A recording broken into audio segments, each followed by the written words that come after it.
Hello student, good morning. मैं जनार्दन सिंह आपका online classes में पुनः स्वागत करता हूं। जैसा कि हमने आपको कई वीडियो में आपको बहुत अत्यधिक महत्वपूर्ण जानकारियां दी हैं, आज हम पुनः आपको इस वीडियो में साम्यावस्था के चैप्टर के विभिन्न टिप्पणियों में कुछ अत्यधिक जो आपके पास इंपॉर्टेंट लगी होती हैं उनके विषय में बताएंगे। जैसे हाइड्रोजन आयोडाइड के निर्माण की अभिक्रिया श्याम पर विभिन्न कारकों का प्रभाव, यानी कोई भी अभिक्रिया दे देगा और आपसे कहेगा कि इस अभिक्रिया के श्याम पर अभिक्रिया के कारक का क्या प्रभाव पड़ेगा, तो हमें कारक का प्रभाव ज्ञात करना होगा। जैसे निर्माण के लिए उसने दे दी है H2 plus I2 reversible 2HI plus 3000 kilo calorie ऊर्जा। ये अभिक्रिया दी गई है। इसमें पूछा गया है कि हाइड्रोजन आयोडाइड के निर्माण में विभिन्न कारकों का क्या प्रभाव होगा उसके साम पर। तो सबसे पहला प्रभाव हम लिखते हैं कारक में, हम सबसे पहला कारक लेते हैं सांद्रता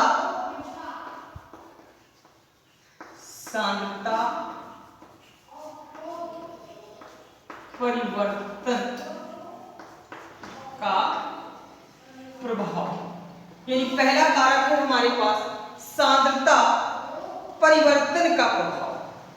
तो आपने सांद्रता परिवर्तन का प्रभाव दे स्पष्ट करने से पहले आपने कुछ साम स्थिरांक सीखा था। आपने साम स्थिरांक इस तरह से कैसे निकाल के लाएंगे, इस अभिक्रिया के लिए Kc का मान कितना आ जाएगा। तो देखिए क्या बन जाएगा, HI का शक्ति द्रव्यमान की घातीय 2 अपॉन H2 का शक्ति द्रव्यमान इनटू I2 का शक्ति द्रव्यमान। यदि हम H2 को इधर निकाल लें तो क्या बन जाएगा, 1/Kc HI का शक्ति द्रव्यमान की घातीय 2 बटे I2 का शक्ति द्रव्यमान। या अगर हम I2 को ले आते हैं तो क्या बन जाएगा, 1/Kc HI का शक्ति द्रव्यमान की घातीय 2 अपॉन H2 का शक्ति द्रव्यमान। यदि आप H2 को मिलाते हैं तो I2 बटे में पहुंच जाता है, यदि I2 को लेते हैं तो H2 बटे में पहुंच जाता है। तो आप इसे कैसे व्याख्या करेंगे कि साम्य निकाय में हाइड्रोजन को डालते हैं तो आयोडीन की सांद्रता कम हो जाती है। कैसे लिखेंगे, यदि साम्य निकाय में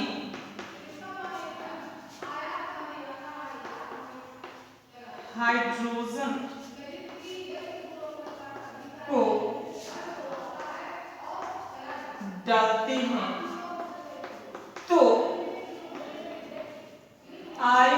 सांद्रता कम हो जाती है।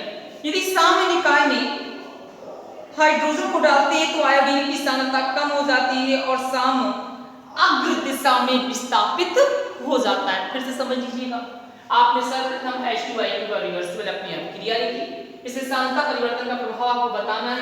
तो आप Kc का मान आपने निकाला, H2 को यदि मिलाते हैं तो आयोडीन की सांद्रता क्या हो जाती है, कम हो जाती है। आयोडीन को मिलाएंगे तो हाइड्रोजन की सांद्रता भी कम हो जाएगी।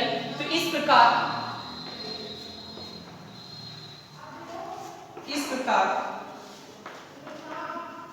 साम अग्र दिशा में विस्थापित हो जाता है। साम किस ओर विस्थापित होता है, तो साम अग्र दिशा में विस्थापित हो जाता है। अब हम दूसरे प्रभाव के अंतर्गत चलते हैं। जैसे हमारे पास दूसरा प्रभाव लगा होगा आयतन का प्रभाव, यानी आयतन परिवर्तन का प्रभाव। तो आयतन परिवर्तन के लिए हमें निकालना होगा।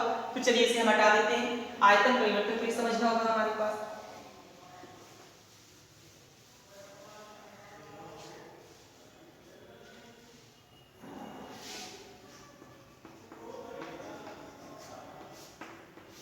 आयतन परिवर्तन का प्रभाव समझने के लिए फिर हमें जरूरत पड़ेगी आकर के केसी, यानी केसी का मान हम तुरंत अभिक्रिया से निकाल लेंगे। तो आयतन हमें निकालना होगा इसका, तो केसी बराबर क्या हो जाएगा, आपको सक्रिय द्रव्यमान का मात्रक हमने क्या बताया था, मोल प्रति लीटर, यानी हम मोल प्रति लीटर, लीटर किसका मात्रक होता है, आयतन का होता है कि घातीय कितना हो गया 2 बटे इसका भी कितना है मोल प्रति लीटर इंटू मोल प्रति लीटर। तो देखिए दोनों घातीय क्या हो जाएंगी, केसी बराबर कितना आ गया 1, कहीं इसमें आयतन आया, कहीं इसमें आयतन आया, आयतन आपका नहीं आया, तो आयतन परिवर्तन का कोई प्रभाव नहीं है। क्यों, क्योंकि इस अभिक्रिया में आयतन उपस्थित नहीं है, इसलिए साम पर आयतन परिवर्तन का प्रभाव नहीं पड़ेगा। यदि आयतन उपस्थित हो जाता तो प्रभाव पड़ता, और यदि आयतन उपस्थित नहीं है तो प्रभाव नहीं पड़ेगा। दूसरा कारक ले लेते हैं, हमारे पास है दूसरा कारक ताप परिवर्तन का प्रभाव।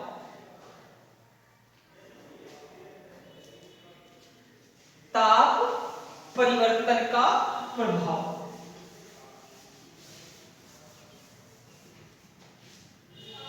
नंबर 3 आपके पास आ गया,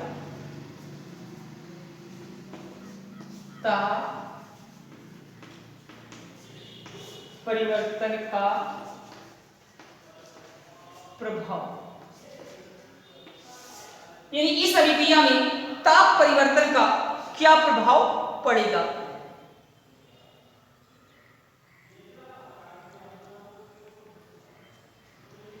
कि ये कौन सी अभिक्रिया है, ताप परिवर्तन दो प्रकार की अभिक्रियाएं होनी चाहिए, नंबर 1 ऊष्माक्षेपी और ऊष्माशोषी। तो आप देख सकते हैं कौन सी अभिक्रिया आपके पास लिखी हुई है, तो आपके पास लिखी हुई है ऊष्माक्षेपी, तो आप क्या लिखेंगे, यह अभिक्रिया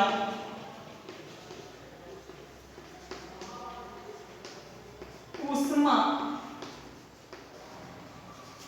है, इसलिए ताप बढ़ाने पर, यह अभिक्रिया कौन सी है, ऊष्माक्षेपी है। यदि ताप बढ़ाते हैं तो साम का मान बढ़ जाता है, इसलिए ताप बढ़ाने पर साम का मान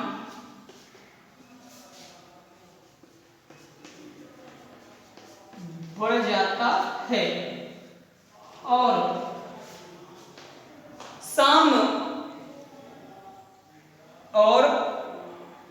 साम विपरीत दिशा में विस्थापित हो जाएगा।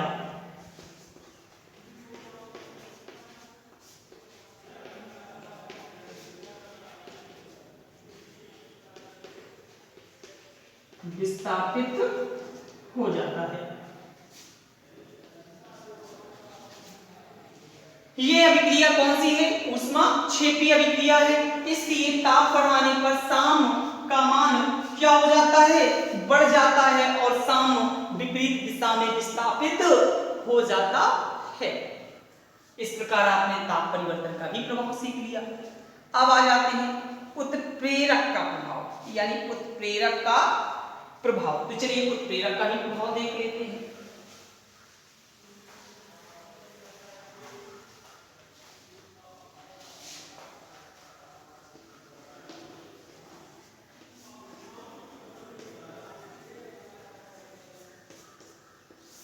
उत्प्रेरक का प्रभाव,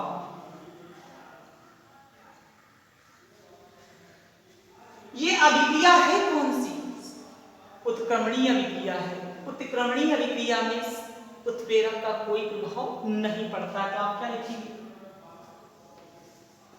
इस अभिक्रिया में उत्प्रेरक का कोई प्रभाव नहीं पड़ता है, इसलिए साम्यावस्था भी प्रभावित नहीं होगी। क्यों? अग्र दिशा की ओर भी जाएगा और विपरीत दिशा की ओर भी जाएगा, इसलिए इसमें कोई परिवर्तन का प्रभाव व्याप्त नहीं होगा। अगला है हमारे पास अक्रिय गैस का प्रभाव। अक्रिय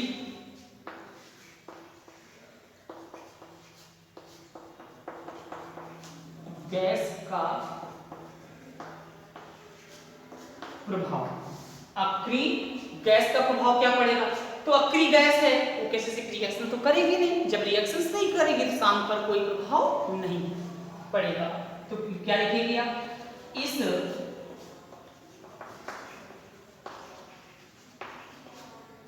अभिक्रिया में अक्रिय गैस मिलाने पर कोई परिवर्तन नहीं होता है, इसलिए अक्रिय गैस का प्रभाव भी नहीं पड़ेगा। इस प्रकार आपने अब एक अभिक्रिया के लिए विभिन्न कारक कौन कौन से सीखे? सबसे पहला आपने कारक सीखा सांद्रता का प्रभाव, दूसरा कारक आपने सीखा आयतन का प्रभाव, तीसरा कारक आपने सीखा ताप का प्रभाव, चौथा कारक आपने सीखा उत्प्रेरक का प्रभाव, पांचवा कारक आपने सीखा अक्रिय गैस का प्रभाव। यानी 5 कारक आपको प्रत्येक कोई भी अभिक्रिया दे दी जाएगी, उसमें पांचों कारक को आपको स्पष्टीकरण करना होगा। यदि क्वेश्चन में उसने कोई एक कारक ले ले या 2 कारक ले ले तो आप उनके कारकों के विषय में भी समझाएंगे। इस प्रकार आज आपने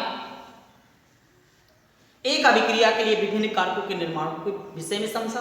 अब हम आपको अगले वीडियो में और अच्छी से अच्छी जानकारियां लेकर आएंगे। इसके लिए आज की क्लास से ही रोकते हैं, अगली क्लास में हम पुनः आपसे मुलाकात करते हैं। धन्यवाद।